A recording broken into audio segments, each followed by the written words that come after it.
রাস্তার পাগলিটাকে ধর্ষণ করেছিলাম রাত্রে একা পেয়ে।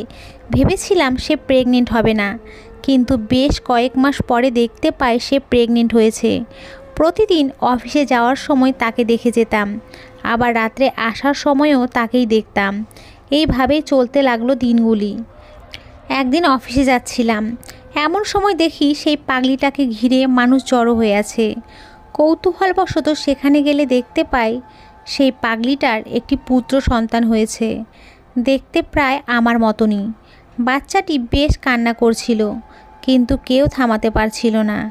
কিন্তু বাচ্চাটিকে আমি কোলে নেওয়া মাত্রই তার কান্না থেমে গেল। মনে মনে ভাবলাম হয়তো বাবাকে চিনতে পেরেছে।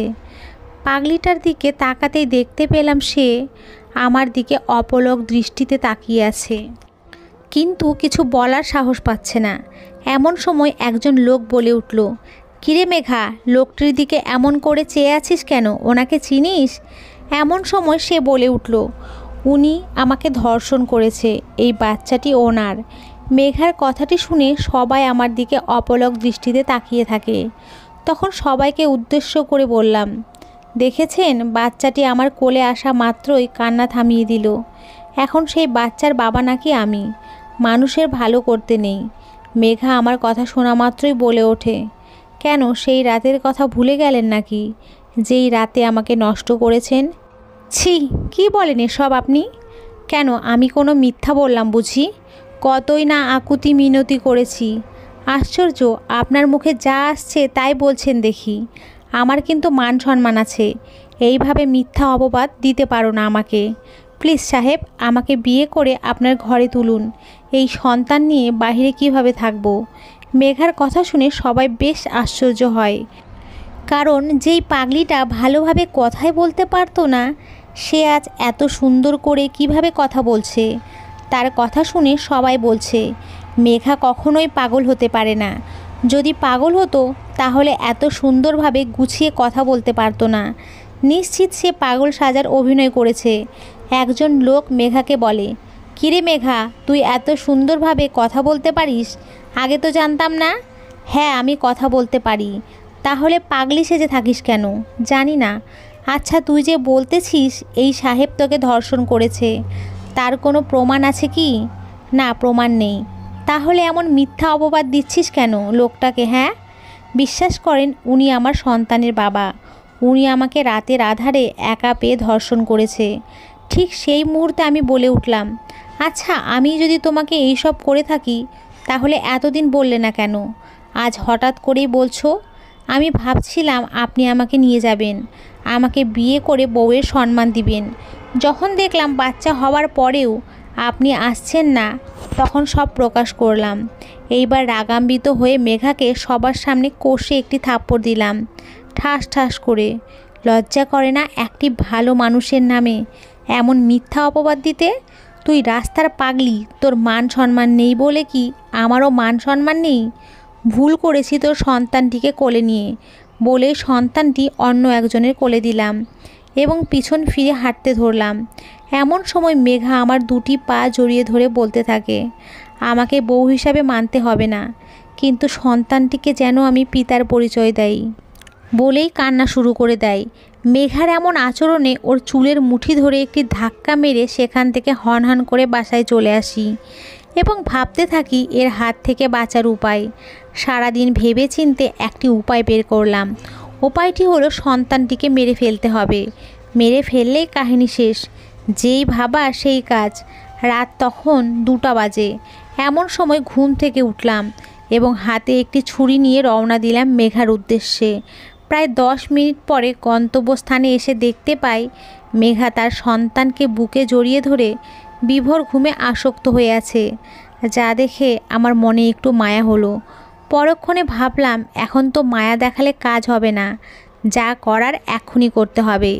এইটা ভেবেই ছুরিটা বের করে যেই না মারতে যাব, এমন সময় পিছন থেকে, ধর্ষণ করার পরে আবার তাকে খুন করতে এসেছিস? তোর এত বড় সাহস! কথাটি শুনেই পিছনে তাকিয়ে দেখি একজন মহিলা এইসব কিছু বলছে। জিজ্ঞেস করলাম, তুই কেমন করে জানিস আমি এই পাগলিকে ধর্ষণ করেছি? সেই রাতে আমিও এখানে ছিলাম। মানে বুঝতে পারলি না? শোন তাহলে। অফিস থেকে ফেরার পথে যখন তুই মেঘাকে নষ্ট করেছিস, তখন আমি ওভারব্রিজের উপর থেকে সব দেখেছি। কতই না আকুতি মিনতি করেছে মেয়েটা তোর হাত থেকে বাঁচার জন্য, কিন্তু তোর নিষ্ঠুর মনে একটুও মায়া আসেনি। তার মানে আপনি সব জানেন? হ্যাঁ, সব জানি। প্লিজ এই কথাটি কাউকে বলবেন না। আপনি যা চাইবেন তাই দিব। সত্যি দিবি? হ্যাঁ দিব, কিন্তু তার আগে এই বাচ্চাকে মেরে ফেলতে হবে আমাদের। বাচ্চাটি মেরে ফেলতে হবে কেন? কারণ এই বাচ্চা থাকলে অনেক সমস্যা আছে, সেইটা আপনি বুঝবেন না। না, বাচ্চার কোনো সমস্যা করা যাবে না। অবশ্যই করতে হবে, না হলে আমি ফেঁসে যাব। তখন আমার কি হবে শুনি? বলছি না বাচ্চার কিছু করা যাবে না। এর চেয়ে তুই এই এলাকা থেকে অনেক দূরে চলে যা, এইসব কেউ জানতে পারবে না। আমি জ্ঞান নেওয়া পছন্দ করি না। চলে যা বলতেছি। অনেক ফাও কথা বলেছি আপনার সঙ্গে। আপনি এখন এখান থেকে চলে যাবেন, না হলে আপনাকেও এদের সঙ্গে মেরে ফেলবো। কি, তোর এত বড় সাহস আমাকে হুমকি দিস? হ্যাঁ, চলে যান এখান থেকে। আমার কাজ আমাকে করতে দিন। আমি কিন্তু এখনই চিৎকার করব, খুন করে ফেলবো কিন্তু চিৎকার করলে। আমার কথাটি শেষ হতে না হতেই মহিলাটি বাঁচাও বাঁচাও বলে চিৎকার শুরু করে দেয়। ক্ষণিকের ভিতরেই পরিস্থিতি খারাপ হতে লাগলে সেখান থেকে পালিয়ে চলে আসি। এইদিকে মহিলাটির এমন চিল্লাচিল্লিতে মেঘার ঘুম ভেঙে যায় এবং ভয়ে ভয়ে মহিলাটির কাছে এসে জিজ্ঞেস করে, কি ব্যাপার, আপনি এত চিৎকার করছেন কেন? কেন চিৎকার করছি জানতে চাও? হ্যাঁ বলুন। তোমাকে যেই শয়তানটি ধর্ষণ করেছিল সে আজ তোমার সন্তানকে মারতে এসেছিল। যদি আর একটু পরে আমি আসতাম তাহলে তোমাদের শেষ করে দিত। কি বলছেন এইসব? আমার চিৎকারের আওয়াজ শুনেই পালিয়ে গিয়েছে। আচ্ছা, তোমাকে একটি প্রশ্ন জিজ্ঞেস করি, করুন। তুমি কি সত্যি পাগলি নাকি মিথ্যা নাটক করো? কারণ একটি পাগলি কখনোই এমন হতে পারে না। আমি হলাম একজন। মেঘার পরিচয় সবাই জানবেন পরবর্তীতে। মেঘার কথাটি শুনেই মহিলাটি একটু ভয় পেয়ে যায় এবং আবার জিজ্ঞেস করে, তুমি এই সন্তান পেটে ধরলে কেন? নষ্ট করতে পারতে, তাহলে এমনটি হতো না। আমি যে ওনাকে ভালোবেসে ফেলেছিলাম, তাই বাধা দিতে পারি নাই। ওহো, কিন্তু এখন তোমার ভালোবাসার মানুষ যে তোমাকে পৃথিবী থেকে সরিয়ে দেওয়ার চেষ্টা করছে। সমস্যা নেই, আল্লাহ বাঁচাবে। ঠিক আছে, আমি গেলাম। আমার খুব ভয় লাগছে, পরে আবার কথা হবে তোমার সঙ্গে। আরে ভয় পেও না, আমি তোমার কোনো ক্ষতি করব না, আমাকে বিশ্বাস করতে পারো। তবুও আমার বুক থরথর করে কাঁপছে। ভয়ের কিছুই নেই এখানে। ঠিক আছে। শোনো, সকালবেলা এখানে উপস্থিত থাকবে। আমি ওর ঘরের বউ হয়ে যেতে চাই। কিন্তু কোনো কিন্তু নেই। যদি না আসো তাহলে তো বুঝতেই পারছো কী অবস্থা হবে তোমার। আচ্ছা, আসবো। কিন্তু এসে কি বলবো? বলবে যে আমি নিজের চোখে দেখেছি এই ছেলেটি মেঘাকে ধর্ষণ করেছে। ঠিক আছে, এখন আসতে পারো। মেঘার কথাটি শুনেই মহিলাটি দৌড়ে সেখান থেকে পালিয়ে যায়। সবাই ভেবে দেখুন মেঘা কে হতে পারে। এইদিকে আমি বাসায় এসে ভাবতে লাগলাম, এখন যদি এই মহিলা সবাইকে বলে দেয় আমি তাদের হত্যা করার চেষ্টা করেছি, তাহলে কি হবে? এই সব হাজারো চিন্তা মাথায় যেন একটা ঘূর্ণিঝড় সৃষ্টি করলো। সেই রাতে আর কোনোভাবেই ঘুমাতে পারলাম না। সকালবেলায় হালকা নাস্তা করে অফিসে যাচ্ছিলাম, এমন সময় মা বলে ওঠে, বাবা হাসিব, আমিও ডাক্তারের কাছে যাব, আমাকে সঙ্গে নিয়ে যা। তোর অফিসের ওখানেই ডাক্তারের চেম্বার। ঠিক আছে মা, চলো। এরপরে মাকে নিয়েই যাচ্ছিলাম সেই রাস্তা দিয়ে যেখানে মেঘা রয়েছে। বেশ কিছু দূর আসার পরে দেখলাম মেঘার চারপাশে আজও অনেক মানুষ ভিড় জমিয়ে আছে। সেই দিকে লক্ষ্য না করেই মাকে নিয়ে যেই না একটু তাড়াহুড়া করে আসতে যাব, এমন সময় মা বলে উঠল, বাবা ওখানে কি হয়েছে, এত মানুষ কেন? চল না একটু দেখি ওখানে গিয়ে কাহিনী কি। আরে ওইসব দেখার তোমার দরকার নেই, তুমি ডাক্তারের কাছে চলো। আরে দরকার কি ওখানে? এমন রাগ হচ্ছিস কেন? চল না একটু। কি আর করার, মায়ের কথা মতো তাকে ওখানে নিয়ে গেলাম। গিয়েই দেখি কালকে রাতের সেই মহিলাটি মেঘার পাশ জুড়ে বসে আছে। মা জিজ্ঞেস করলো, কি হয়েছে এখানে? মহিলাটি সুন্দরভাবে উত্তর দিল, আপনার সন্তান এই মেয়েকে ধর্ষণ করেছে। এই মেয়ে, কি বলো এইসব? আমার সন্তান সম্পর্কে না জেনে কোনো খারাপ মন্তব্য করবে না। বাহ, সত্যি কথা বললাম, এখন খারাপ মন্তব্য হলো নাকি? মা, তোমাকে এই জন্যই বলেছিলাম ওখানে আসার দরকার নেই। এইসব রাস্তার মানুষ খুবই নোংরা, লজ্জা করে না এমন কথা বলতে আপনার? লজ্জা করবে কেন? আমি কোনো মিথ্যা কথা বলছি নাকি? বুঝলাম না। আচ্ছা, তোমাদের এই রাস্তার মানুষের খেয়ে দেয়ে কোনো কাজকর্ম নেই? ভদ্র মানুষের পিছে শুধুমাত্র লেগেই থাকেন। আমার কথা শুনে মেঘা বলে, দেখো হাসিব, তোমাকে আমি অনেক সুযোগ দিয়েছি, 10 মাস দেখেছি, কিন্তু তুমি আমার কাছে একটিবারও এসে বলোই না মেঘা আমার ভুল হয়েছে। মেঘার কথায় আমার মা ভীষণ রেগে যায়। এই মেয়ে, মুখ সামলে কথা বলবে, আর একটি বাজে কথা বললেই থাপ্পড় দেব। মা চলো তো এখান থেকে। কথাটি বলে যখনই মাকে নিয়ে একটু সামনে আসলাম, ঠিক তখনই পাগলিটার ইজ্জত শেষ করে এখন মিথ্যা অভিনয় করছো তুমি হাসিব? আরে উর্মি, তুমি এখানে? তোমার মুখে আমার এই উর্মি নামটা কখনোই শুনতে চাই না হাসিব। প্লিজ আমাকে বিশ্বাস করো। তোমাকে বিশ্বাস করব আমি? সেটা আর কখনোই না। আল্লাহ জানে তোমার সঙ্গে আমার বিয়ে হলে কি হতো। যাক, এই উর্মির পরিচয় একটু সবাইকে দেই। উর্মি হলো হাসিবের গার্লফ্রেন্ড। ওর সঙ্গে কিছুদিন পরেই বিয়ে, কিন্তু বিয়ের আগেই কত কাহিনী হচ্ছে সেইটা বুঝতে পারছেন। তুমিও রাস্তার পাগলিটার কথায় আমাকে অবিশ্বাস করছো? এই তোমার ভালোবাসা?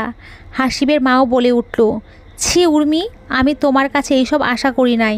তুমি অন্য মানুষের কথা শুনে তোমার হবু স্বামীকে ভুল বুঝতেছো। হ্যাঁ, বুঝে।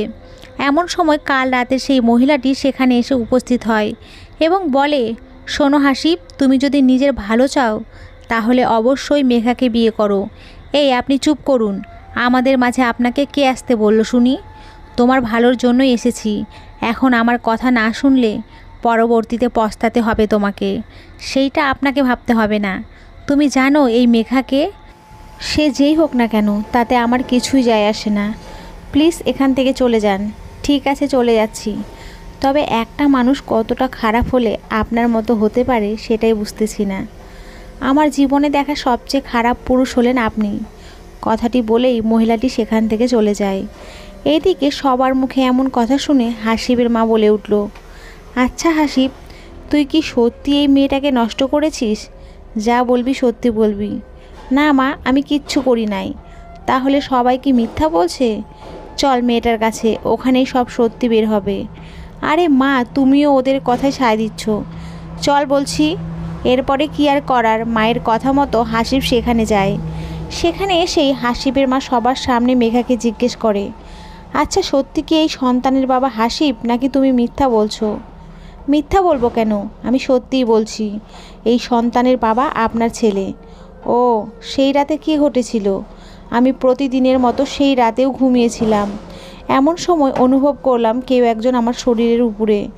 সঙ্গে সঙ্গে আমার ঘুম ভেঙে গেলে দেখতে পারি আপনার ছেলে যে কিনা আমাকে ধর্ষণ করার চেষ্টা করছে। এইটা দেখে তাকে অনেক বাধা দেওয়ার চেষ্টা করলাম, কিন্তু সে কোনোভাবেই আমাকে ছাড়বে না। যখন অনেক জোড়াজুড়িতে ওর সঙ্গে পারছিলাম না, তখন বাধ্য হয়ে নিজের শরীরটা বিলিয়ে দিতে হয়। হ্যাঁ বুঝলাম, কিন্তু একটি প্রশ্ন আবার উঠে আসে। কি প্রশ্ন? তুমি এতদিন এই কথাটি বলনি কেন? দ্বিতীয়ত, তুমি কেন পাগলির বেশে থাকো এখানে? সব কাহিনী খুলে বলো।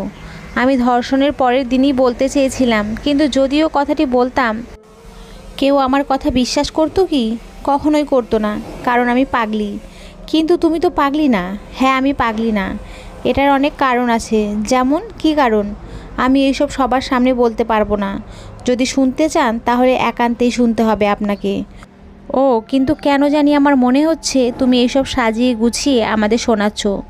না, আমি সত্যি বলছি। মেঘা ও হাসিবের মায়ের কথার মাঝে হাসিবের গার্লফ্রেন্ড উর্মি বলে উঠল, শোনেন, একটি সমাধান আছে আমার কাছে। হাসিবের মা, বলো কি সমাধান আছে তোমার কাছে? আমরা এই বাচ্চাটির ডিএনএ টেস্ট করি, তাহলেই বোঝা যাবে এই বাচ্চার আসল বাবাকে। হ্যাঁ, ঠিক বলেছেন আপনি মেঘা। আরে এই ডিএনএ টেস্ট সব মিথ্যা। এইসব করে কখনোই লাভ হবে না। আপনারা বিশ্বাস করুন, এই সন্তান আমার না। যদি তোমার সন্তান নাই হয় তাহলে এমন ভয় পাচ্ছ কেন তুমি? উর্মি, আশ্চর্য, ভয় কেন পাবো? উর্মির কথা শুনে সেখানে সব লোকজন বলে ওঠে, হ্যাঁ হ্যাঁ হ্যাঁ, ডিএনএ টেস্ট করাও, তাহলেই সমাধান হবে। এরপরে কি আর করার, উর্মির কথা মতোই সবাই রাজি হয়ে গেল। যেই না হাসপাতালের উদ্দেশ্য রওনা দেবে, এমন টাইমে হাসিব বলল, আমি একটু আলাদাভাবে মেঘার সঙ্গে কথা বলতে চাই প্লিজ। হাসিবের কথা মতো দুজনকে আলাদাভাবে কথা বলার ব্যবস্থা করে দেয়া হলো। মেঘা, তোমার কত টাকার দরকার আমাকে বলো। প্লিজ হাসপাতালে যেও না, আমার কোনো টাকার দরকার নেই। আমি চাই তুমি আমার সন্তানকে বাবার পরিচয় দাও। আরে আমি তোমাকে সত্যিই এমনটা করি নাই। আহা, সুন্দর নাটক করো। কি করলে বিশ্বাস করবা আমি সব সত্যি কথা বলছি তোমাকে? বলো, হাসপাতালে চলো, ডিএনএ টেস্ট করলেই বোঝা যাবে আসল সত্যির কাহিনী। তার মানে তুই আমার কথা শুনবি না? না। এরপরে এইভাবে এক কথা দুই কথায় দুজনের মধ্যে ঝগড়া লেগে যায়। এর একটু পরে হঠাৎ করে উর্মি এবং হাসিবের মা গুলির শব্দ শুনতে পায়। যা শুনে দৌড়ে হাসিব ও মেঘার কাছে গিয়ে দেখতে পায়, উর্মি এবং হাসিবের মা গিয়ে দেখতে পায় মেঘা এবং হাসিবের মতো এতটাই ঝগড়া লেগেছে, যা দেখে রাস্তা দিয়ে পুলিশ যাওয়ার সময় ওদের দুজনের ঝগড়া দেখে উপরে ফাঁকা গুলি করে, যাতে দুজনে একে অপরকে ছেড়ে দেয়। আর গুলি করার সঙ্গে সঙ্গে সেটাই হয়। কি ব্যাপার মেঘা, তোমাদের মাঝে আবার কি এমন হলো যার জন্য ঝগড়া করছো? আমি কেন ঝগড়া করতে যাব? এখানে তো ঝগড়া করছে হাসিব। কি নিয়ে ঝগড়া? ও বলছে মেঘা তোমার কত টাকা লাগে আমি দিব, তবুও ডিএনএ টেস্ট করতে যেও না প্লিজ। দেখুন আন্টি, আপনার ছেলে কতটা খারাপ, আজ টাকা পয়সা থাকার কারণে কতটা নিচে নেমেছে। আমার মনে হচ্ছে আর ডিএনএ টেস্ট করার কোনো দরকার নেই। এইটা শুনে হাসিব বলে উঠল, দেখো মেঘা, তুমি কিন্তু একটু বেশি কথা বলছো। আমি চাই না তুমি আমাদের মাঝে নাক গলাও। কেন, উচিত কথা বলছি গায়ে লাগছে? তুমি কে উচিত কথা বলার? আমি তোমার কে সেইটা তুমি ভালো করেই জানো। কি ভেবেছো একটি পাগলি মেয়েকে ধর্ষণ করে বেঁচে যাবে? কখনোই না। এই ধর্ষণের কথা শুনে সেখানে পুলিশ বলে উঠল, এখানে ধর্ষণের কথা উঠছে কেন? আসল কাহিনী কি সবাই খুলে বলো। উর্মি বলতে শুরু করলো, স্যার, এই ছেলেটির নাম হচ্ছে হাসিব। রাত্রে অফিস থেকে ফেরার পথে এই পাগলি মেয়েটাকে ধর্ষণ করে। আজ 10 মাস পরে তার সন্তান এই পৃথিবীতে এসেছে। এখন সে বলছে সে নাকি ধর্ষণ করেনি। তাই আমরা চাচ্ছি ডিএনএ টেস্ট করতে। ডিএনএ টেস্ট করলে বোঝা যাবে কে সত্যি বলছে আর কে মিথ্যা বলছে। উর্মির মুখে ধর্ষণের কথা শুনে পুলিশ বলে উঠল, কি, এই ছেলে ধর্ষণ করেছে? সেটাও আবার স্বীকার করছে না? হাবিলদার, এই মুহূর্তেই এটাকে জেলে নিয়ে চলো। ধর্ষণের শাস্তি হাড়ে হাড়ে বোঝায় দেব। প্লিজ স্যার, ওকে নিয়ে যাবেন না। সে নাকি তোমাকে ধর্ষণ করার পরেও এই কথা বলতেছো তুমি কিভাবে? স্যার, আমরা হাসপাতালে যাচ্ছি, সেখানে গিয়ে যদি ডিএনএ টেস্ট করার পরে যা হবার হবে। ঠিক আছে, চলো, আমরাও যাব তোমার সঙ্গে হাসপাতালে। পুলিশের মুখে এমন কথাটি শোনা মাত্রই হাসিবসহ ওর মায়ের মুখটা বেশ মলিন হয়ে যায়। শোনেন, আমার ছেলে যদি এই মেয়ের সঙ্গে এমন কিছু করে থাকে তাহলে অবশ্যই তার সঙ্গে ওর বিয়ে দেব। হাসিবের মা, হ্যাঁ চলুন তাহলে হাসপাতালে। মেঘা, এরপরে মেঘা, হাসিব, উর্মি, পুলিশ এবং হাসিবের মা সহ সবাই একটি রংপুরের ভালো হাসপাতালে চলে আসে এবং ডাক্তারের সঙ্গে কথা বলে ডিএনএ টেস্ট করতে যা যা লাগে সব দিয়ে দেয়। তখন ডাক্তার বলে, আপনারা এখানে 20 মিনিট অপেক্ষা করুন, আমরা সব কিছু টেস্ট করে আপনাদের জানাচ্ছি। ঠিক আছে। পুলিশ এরপরে সবাই অতি আগ্রহে ডিএনএ টেস্টের রিপোর্টের অপেক্ষায় থাকে। অপেক্ষার প্রহর শেষে ডাক্তার এসে বলছে, শুনেন, এই বাচ্চাটির বাবা মিস্টার হাসিব এবং মা হলো মিস মেঘা। এইটা শুনে হাসিব বলে, না, এইটা কখনোই হতে পারে না, নিশ্চয়ই ডাক্তার রিপোর্ট ভুল করেছে। এই বেটা চুপ কর, তোর মতো অশিক্ষিত ডাক্তার নাকি? হ্যাঁ। পুলিশ, দেখুন, আমরা ভুল বলতে পারি কিন্তু রিপোর্ট কখনোই ভুল আসে না। আপনি চাইলে অন্য ডাক্তারের কাছেও যেতে পারেন, তারাও এই কথাটিই বলবে। হ্যাঁ ডাক্তার, একদম সত্যিটাই বলছে, মিথ্যা কখনো লুকানো যায় না। হাসিব, প্লিজ হাসিব, তুমি তোমার বাচ্চাকে বাবার পরিচয় দাও, আমাকে বিয়ে করতে হবে না।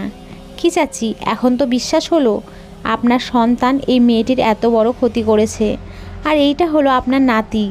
পুলিশের মুখে এমন কথা শুনে হাসিব এবার রাগান্বিত হয়ে বলে, আমি নিশ্চিত এই মেঘা পুলিশে ডাক্তারকে টাকা খাইয়েছে, যার কারণে সবাই ওর দিকেই ভোট দিচ্ছে, আমাকে সবাই ফাঁসাচ্ছে।